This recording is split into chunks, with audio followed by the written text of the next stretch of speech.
calls 911, a call taker may have only 20 seconds to decide on sending a mental health specialist with police. It's a situation under the microscope as two people in a mental health crisis have been shot and killed by Metro police officers in our community since late March. WHAS 11's Conrad DeLucia is here now to show us how city leaders are trying to improve responses, and we should warn you that some footage you're about to see might be hard to watch.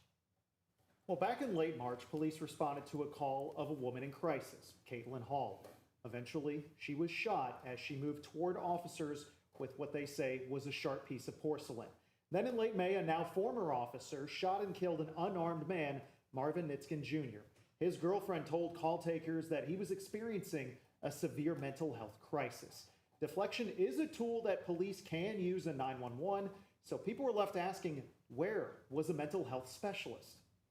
We are a couple of months removed from two of our neighbors who are now no longer here, whose families called because they were in crisis. A citywide concern, mental health, took center stage during this month's Louisville Forum. When crisis escalates to 911, what happens next? And I need to make a decision in the next 20 seconds on who is the best person to respond to this. LMPD Deputy Chief Emily McKinley says in those 20 seconds, call takers have to figure out if this is an in-person response, is it best for a crisis triage worker, or is an officer necessary to de-escalate, then call for mobile crisis response. These are choices that have to be made very quickly, and we're going to err on the side of caution and safety when making those choices. The agency teaming with LMPD on mental health crisis responses is 7 county services. They don't have weapons.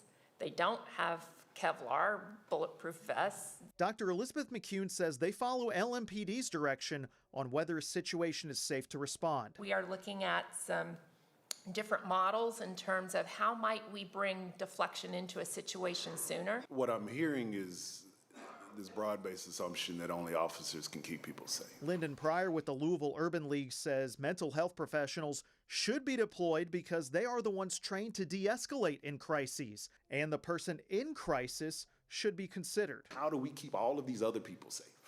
As opposed to saying, how do I keep that person safe? All 3 panelists did agree that there needs to be more mental health professionals in Louisville, and that reason for hope begins with having conversations like this. 7 County Services is opening a new crisis center on East Broadway within the next month, which will have spaces focused on kids and on adults. This will help answer that need for places that people can turn to for continued care.